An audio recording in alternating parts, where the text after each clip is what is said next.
ശരപഞ്ചരം റിലീസായിട്ട് 46 കൊല്ലങ്ങളായി. ഹരിഹരനാണ് അതിൻ്റെ ഡയറക്ഷൻ. വളരെ വളരെ നന്നായി കുറേ ദിവസം ഓടിയൊരു പടമാണ്.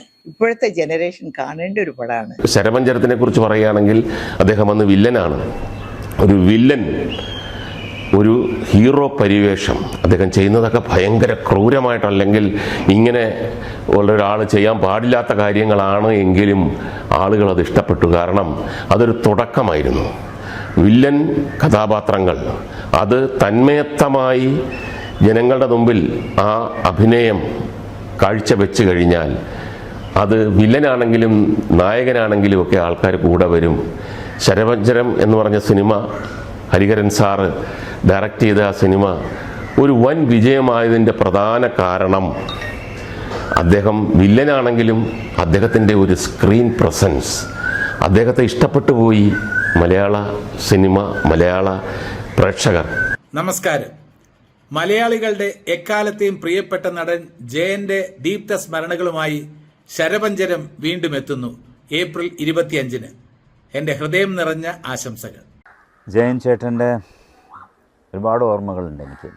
ഞാൻ ഫിലിം ഇൻസ്റ്റിറ്റ്യൂട്ടിൽ പഠിക്കുന്ന സമയത്താണ് ജയൻ ചേട്ടൻ്റെ, അന്ന് ജയൻ ചേട്ടൻ വളരെ പോപ്പുലറായിട്ടുള്ള ഒരു ആക്ടറായിരുന്നു. ഞങ്ങൾക്കൊക്കെ വലിയ ഇഷ്ടമുള്ള ഒരു ആക്ടറായിരുന്നു. അപ്പോൾ അദ്ദേഹത്തിൻ്റെ ഒരു സിനിമയിൽ, ശരപഞ്ചരം എന്ന് പറയുന്ന സിനിമയിലാണ് ഞാൻ ആദ്യമായിട്ട് അഭിനയിച്ചത്. അത് ഒരു 3 സീനേ ഉള്ളൂ. പക്ഷേ എനിക്ക് നല്ലൊരു എക്സ്പീരിയൻസ് ആയി. അദ്ദേഹത്തെ കാണാൻ സാധിച്ചു. അതൊക്കെ വളരെ സന്തോഷം തരുന്ന കാര്യങ്ങളാണ്.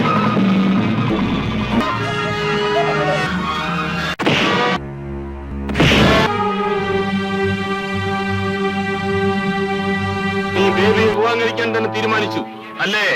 അതെ. മലരിന്റെ മണമുള്ള രാത്രി, മാസ്മരലയമുള്ള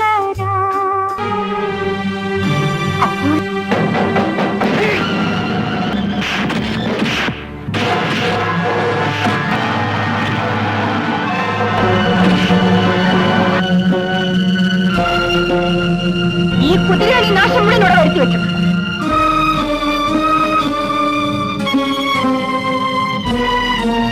நிஜம்மா இது நிஜம்மா, இந்த குதிரைக்காரனாய் வந்தவன் குடும்பக்காரனாய் மாறியதும் நிஜம்மா. ഇവരെ നമുക്ക് പന്തയത്തിന് കൊണ്ടുപോകണം.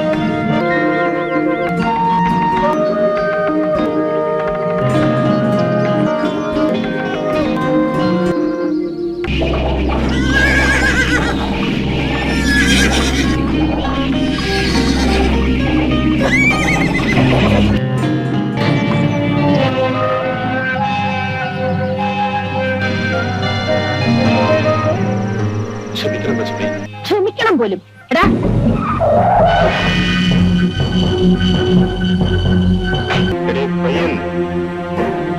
നീ എന്നെ ശരിക്കും മനസ്സിലാക്കിയിട്ടില്ല.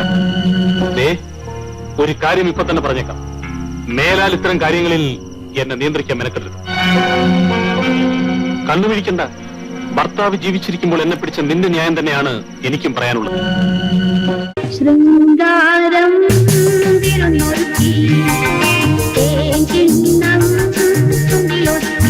കുറച്ചു വർഷങ്ങളായല്ലോ നേരിട്ട് സംസാരിച്ചിട്ട്. ഇനി സംസാരിക്കാതിരിക്കാൻ വയ്യ. ആരാണ് ചിത്രം താഴെയിട്ട് നശിപ്പിച്ചത്?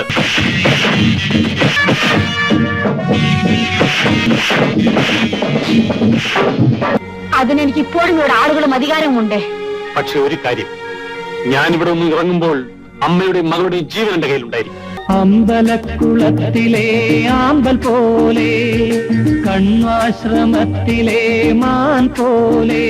ഞാൻ കയറ്റിവിട്ട ആ കുതിരയെ നീ അവിടുന്ന് ഇറക്കി വിടണം.